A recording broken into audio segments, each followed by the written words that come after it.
Glória a Deus. Queridos irmãos, a graça e a paz mais uma vez. Estamos aqui, amados, trazendo o episódio 2, desse estudo que nós estamos trazendo aqui sobre as profundezas da Palavra de Deus. E eu quero trazer aqui esse episódio 2. Eu dei um título aqui para esse episódio, Quando Deus Prova o Coração. Queridos, a leitura bíblica está em Gênesis capítulo 22. Gênesis 22, nós podemos ver aqui a história de Abraão, quando ele foi provado, ouça isso no nome de Jesus, e Deus pede ali o seu filho Isaac. Foi uma prova tremenda que eu acredito que nenhum pai quer passar por isso. Nós podemos ver aqui que Deus fala assim, Deus prova Abraão. Depois dessas coisas, pois Deus Abraão aprova e lhe disse, Abraão, ele falou, Abraão, aí este lhe respondeu, eis-me aqui. Acrescentou Deus, toma teu filho, teu único filho Isaque, a quem amas. Olha só, olha o peso aqui. A quem amas. E vai-te à terra de Moriá e oferece-o ali em holocausto sobre um dos montes que eu te mostrarei.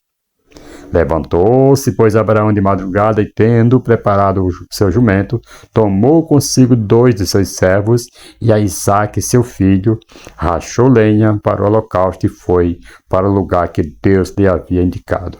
Ao terceiro dia, erguendo Abraão os olhos, viu o lugar de longe. Então disse a seus servos, esperai aqui com o jumento, e o rapaz e eu iremos até lá. E havendo adorado, voltaremos para junto de vós. Irmãos, vou ler só até aqui, neste versículo 6, mas nós vamos aqui detalhar mais alguns versículos aqui no decorrer desse estudo. Querido, Deus prova áreas preciosas para revelar dependência, fé e entrega. Louvado seja o nome do Senhor. Às vezes alguém pode pensar que Deus queria conhecer o coração de Abraão. Não é. Deus já conhecia, Deus conhece tudo, porque Ele é onisciente, onipresente. Deus sabia, Deus sabe o que se passa nos nossos corações. Deus queria revelar para Abraão, para o próprio Abraão, dependência, fé e entrega. Nós dividimos aqui esse estudo também em alguns pontos que nós vamos estar trazendo para você, que está aí nos assistindo nesse momento. Abraão e a promessa.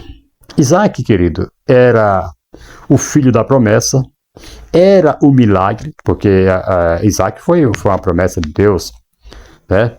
E depois de muitos anos se cumpre, e foi um milagre porque Abraão, a Bíblia diz que ele já estava amortecido, seu corpo já velho, tudo mais. Então foi um milagre, e era o futuro da descendência. Era a promessa que Deus havia feito para Abraão. Então nós aprendemos aqui, amado, que Deus às vezes, Ele toca justamente no que mais nós valorizamos, o que mais nós amamos. Você vê que o versículo fala que teu filho Isaque, a quem amas. Veja que aqui pesa para um coração que ama, né, seu filho, mas a ordem foi, toma teu filho. Veja só, foi um teste, amado, um teste da prioridade. Deus viu ali, e o que Deus pede, o que Deus faz, não é para Deus conhecer, não, é para ficou para a geração futura. Até hoje nós vivemos histórias de Abraão. Nós estamos vivendo com essa história, estamos nos aprofundando, né? E vivendo e sabendo que nós devemos colocar Deus em primeiro lugar. Então Deus queria o primeiro lugar, né, no coração de Abraão. A promessa não podia ocupar o lugar do Deus da promessa. Tem pessoas que recebem uma promessa, querido, e a promessa começa a ocupar o lugar do Deus que fez a promessa. Não podemos fazer isso. Né? Nós aprendemos aqui que coisas boas também podem virar apego excessivo quando Deus dá uma bênção da vez. Tem pessoas que Deus faz uma promessa, cumpre a promessa na vida da pessoa, e a pessoa muitas vezes some da igreja porque recebeu, porque está agora na vida boa. Não é assim, a promessa não pode ocupar o lugar do seu coração, tá? O lugar que é de Deus, que é o Deus da promessa. Terceiro ponto que nós vemos aqui, a subida ao monte. Abraão ele demonstrou aqui obediência, confiança, fé além da lógica. Imagina, o homem pegar seu filho, ele sabia, o Isaac não sabia o que ia acontecer, sabia simplesmente que ia adorar, que ia sacrificar ao Senhor, mas não sabia que ia ser ele o sacrifício. Mas Abraão sabia, porque Deus havia falado para ele: toma teu filho que amas e oferece em holocausto a mim. Queridos, aqui foi uma fé além da lógica. E nós aprendemos aqui, querido, que a fé verdadeira continua caminhando mesmo sem entender tudo. Quando nós temos fé, nós continuamos caminhando. Abraão, quando sai da sua terra, do meio da sua parentela, ele saiu sem saber para onde ia. Apenas com o mandado de Deus, falou assim: olha, sai da tua terra, do meio da tua parentela, e vai para uma terra que eu te mostrarei. Naquele momento ele ainda não sabia. No caminho, no caminhar, foi que Deus foi mostrando para ele para onde que ele deveria ir. Foi guiando ali dali para frente. Mas ele começou a caminhar por fé, sem ainda saber onde seria o seu destino. Nós vemos aqui o jovem rico, né? Lá em Marcos, capítulo 10, versículos 17 a 22, né? Tem aqui uma comparação com Abraão, um apego, né? Abraão, ele não se apegou quando Deus pede o seu único filho. Abraão foi lá e entregou. O jovem rico, ele reteve. Quando o jovem rico ele vai ter com Jesus e falar: bom mestre, que farei para herdar a vida eterna? Está lá em Marcos 10, versículo 17, se você quiser ler e acompanhar depois aí na sua casa, versículo 17 ao versículo 22, e Jesus fala assim: bom, por que me chama de bom? Só um que é bom, que é Deus? Aí ele falou assim: olha, entendes os mandamentos, tal. Aí ele falou, o jovem falou tudo. Tudo isto eu tenho observado desde a minha infância. Jesus falou assim: ainda te falta uma coisa, vai, porque, olha, não é que Jesus quer que a pessoa venda tudo e entregue, não. Jesus sabia o apego no coração daquele moço, eram os bens materiais. Jesus falou assim: vai, vende tudo e reparte com o pobre e vem e terá um tesouro no céu. Ele saiu, ele reteve, não quis, saiu murmurando, foi embora, né? Aquilo, querido, que não conseguimos entregar pode revelar onde está nosso coração, onde está preso o nosso coração. Quando Deus pede algo que nós não conseguimos liberar, nós não conseguimos entregar. Abraão foi entregar ao seu filho, era algo precioso, mais do que qualquer riqueza do mundo, mas esse moço, ele reteve a sua riqueza. Quem ama, e quinto ponto, amado, aqui nós podemos ver, quem ama mais do que a mim, quando Jesus falou lá para os seus discípulos, né, lá em Mateus 10, versículo 37, quem ama a seu pai, a sua mãe, a seu filho, mais do que a mim, não é digno de mim.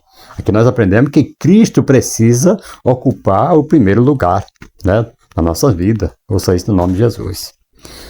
E eu concluo aqui falando para você que a prova não serve para Deus descobrir algo. A prova serve para revelar coração e amadurecer a nossa fé. Ouça isso no nome de Jesus. Quando Deus nos prova, não é para Deus descobrir: eu vou ver o que é que tem no coração. Não, Deus já sabe o que está se passando.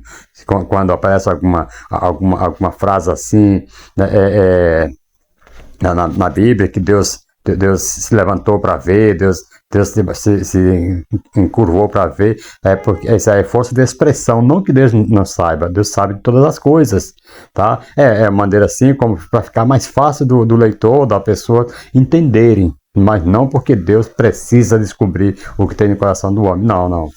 Deus prova para justamente revelar o coração e amadurecer a nossa fé, não para Deus saber o que se passa no nosso coração, porque Deus já sabe. A Bíblia diz que antes de nós pedirmos, Deus já sabe o que nós precisamos e o que está no nosso coração. Amém, amados? Então é isso que eu quero deixar para você, né, nesse pequeno episódio aqui de hoje.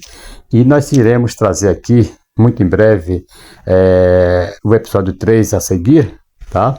Fique aí conectado nesse canal que nós teremos muito mais para trazermos aqui. Nós fizemos aqui uma série de estudos e eu quero trazer cada dia uma porção desse estudo para a sua vida em nome de Jesus. Que Deus abençoe e até a próxima, se Deus assim nos permitir, em nome do Senhor e Salvador Jesus Cristo. Amém.